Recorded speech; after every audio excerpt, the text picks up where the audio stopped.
Hello everybody, and welcome back to Let's Play Trilby's Notes. Last time, we found out a little bit more about that curse. That wood was made into a harpsichord at one point. The guy who owned it kind of made a pact with that tall man and created a religion called the Order of the Blessed Agonies. Now that won't become an important plot point for quite some time, but it's something I'll want you to remember for the future. Alright. Well, now we need to find out about the Unicorn Inn, which, the wood was a part of that wall.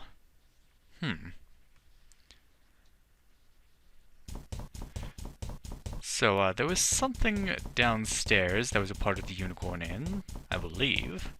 Let's check it out. So, back all the way down. I still love, like, it's just a small thing, but the fact that there's silence with those footsteps. Oh, and we're back here. Take pill. I took another pill and waited for the anxiety to lift, but it did not. To my unending concern, I realized that the decay of the alternate hotel had spread either to me or the pills, and they no longer worked. I had to find a way to restore their effect, or at least another method of calming myself. Yeah, that's bad news bears. We can no longer use the pills to get out of here. We are stuck here for a while. And that whispering is going to be in my ears, because I'm wearing headphones and it terrifies me. Okay.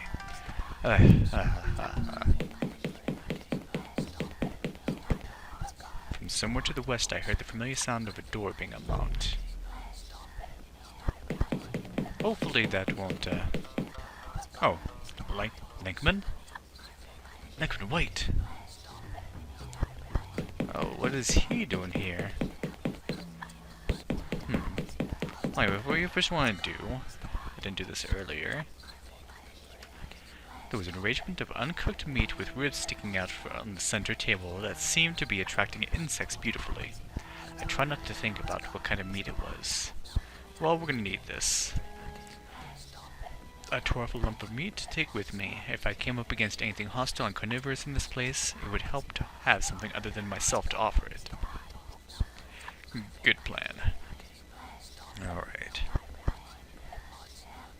Let's try to follow Lankman. Probably didn't have to go around like that. Haven't been here before. This is the kitchen. Oh.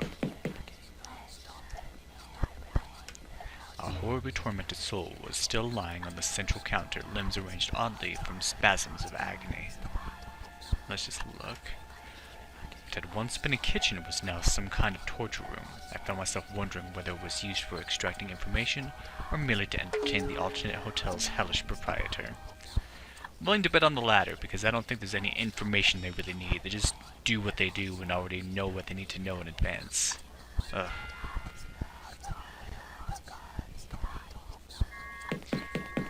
And I believe this door wouldn't be open like that until you see Linkman go through. There were 3 doors. The door back to the dining hall, a fire exit, and a third destroyer door beyond which stone steps led downwards.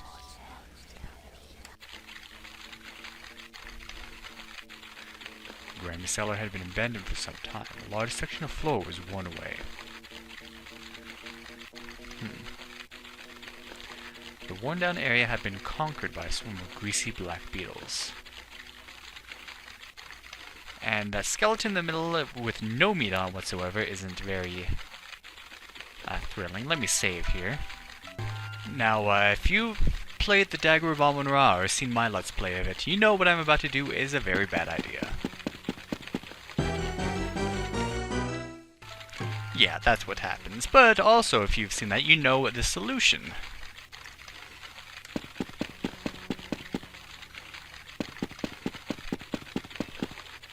All gather to the meat and we can get across. Now there's something strange about that body. At least 2 individuals had met with sticky ends down here. One of them had been almost completely picked clean by the beetles. The other I noticed was heavily decayed except for its hand, which was fresh and pink. I wonder if this had something to do with the puddle of water it was lying in. so it seems to have turned his hand back to normal. In the far corner of the room was a puddle of water created by drips from above. It had a curious color to it, and the drops seemed to glow with their own illumination. The liquid was having a strange effect on a nearby corpse. Strange that there's anything of sanity within this world, but since there is, this water. We drink the water. It was almost as if the water was drawing me to it, not like a scrabbling thing in my mind, like the chisel or the painting, but more like a beckoning siren. I couldn't help myself. I crouched down and dipped my hand in. It felt uncommonly refreshing. I brought an amount up to my lips, my unhygienic surroundings forgotten. As a pleasant feeling of simultaneous coolness and warmth spread from my stomach, I realized that the water had some sort of rejuvenating effect. I had no explanation for this, but at the time I didn't care.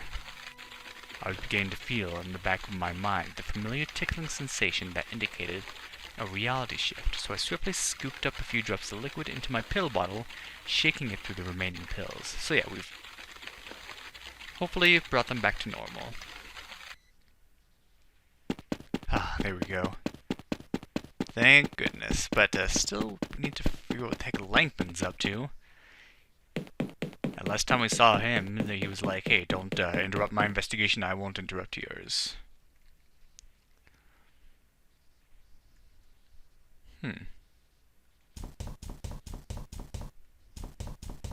So the thing for the unicorn was in here.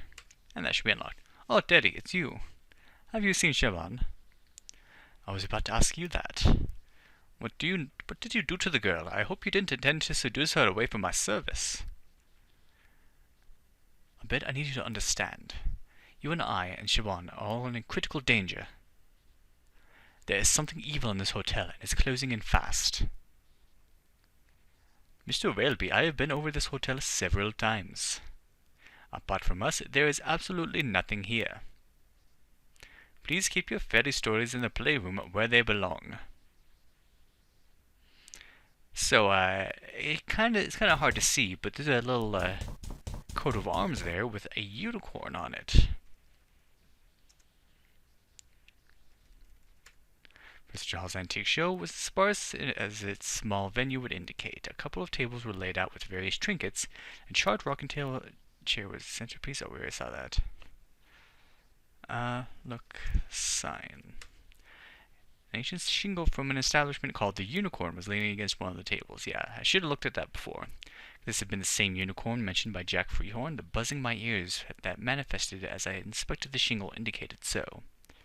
Wonder if he knows anything about that. So, talk, man, about unicorn. Do you know anything about an inn called the Unicorn? Ah, you noticed my shingle. I picked it up as a curiosity at an antique fair a couple of years ago. It dates all the way back to the Elizabethan period, from what I understand, but I can't find a buyer for the damn thing. Don't suppose you have any clients who might go for it? Possibly. Do I have your permission to examine it? Of course. I may have to touch it to assess the texture. By all means do so. As long as you're not going to test its strength over your knee or anything. So, once more. The shingle's design was a simple one of a unicorn's head and a half-profile painted with average ability on a dark oak backing. As I pressed my fingertips to it, however, the design seemed to extrude from its backing like a hologram and seemed to draw closer until my vision was filled with wood grain and mediocre brushstrokes. I could vaguely detect the professor speaking to me on the very edge of hearing, but by the time I realized it, I was already gone.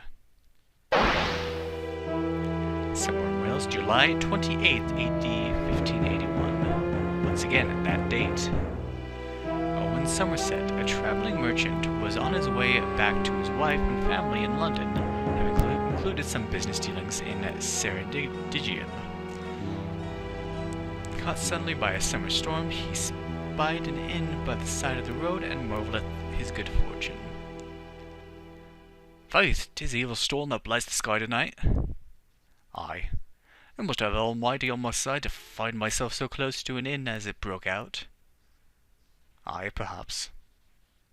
The innkeeper seemed quite taciturn, but Owen was in a good mood and was determined for it not to leave him. It was probably too late to continue riding even if the storm cleared. Owen decided to inquire after a room for the night. Notice that last name, Somerset. Somerset was, oh, who was it? Okay, I had to, I looked it up just to make absolutely sure because it's been a while since I played the game, but yeah, Somerset was the pseudonym which our antagonist went by in the last game in 7 Days a Skeptic. Remember, he went around as Dr. Somerset, but it turns out that the real Dr. Somerset had been killed. And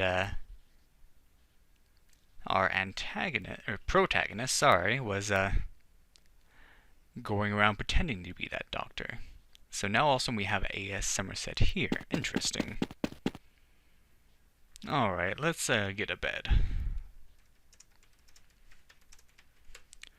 Owen didn't think that relevant. Man about room. Good evening, sir. Would it be possible to secure a bed for the night? Be a wiser man than I. Go from this place and never return. What? There is a curse upon this inn. I will not have an innocent doomed to the same fate as I. I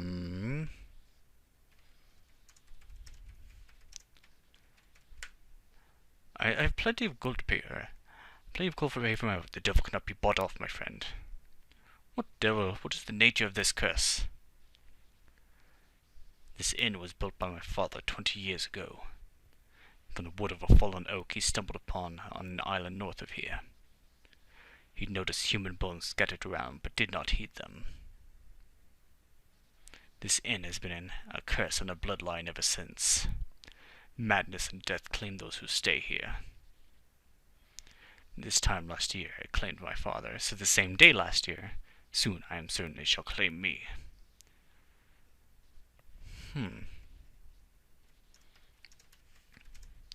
What about this curse? So why do you remain? I do not believe in fleeing from the mistakes of the past. If the Almighty wills that my family must pay for our errors, then this I accept. But I would not see another suffer for our sins. Leave now before the shadows take you. Well, you know what? I need a place to sleep. So, yeah, and this looks like the wall that the wood came from. It would be rude to barge into the bedroom without first acquiring the innkeeper's permission. Alright. Buy a room. Pay for room.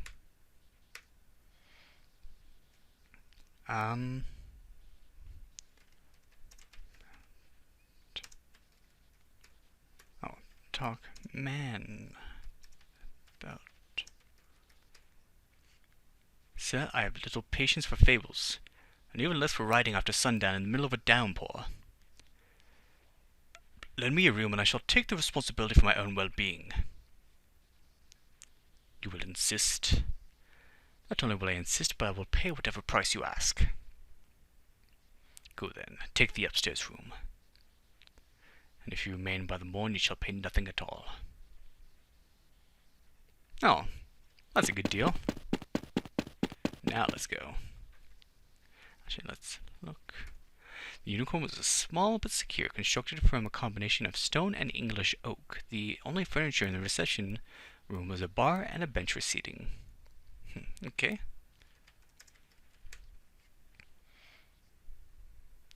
So let's get some sleep.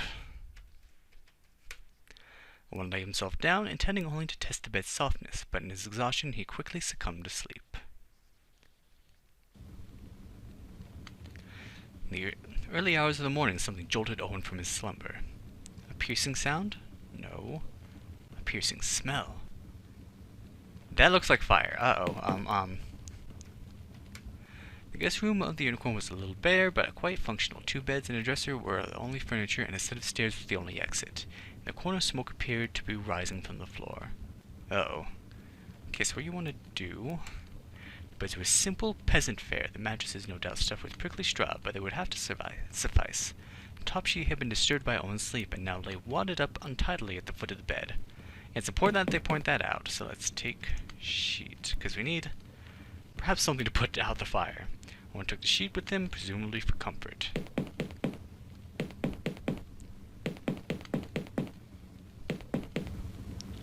What is going on?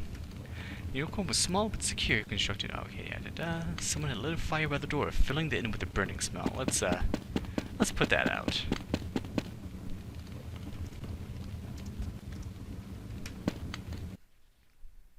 There we go. It's him, the innkeeper. What kind of... Who could have...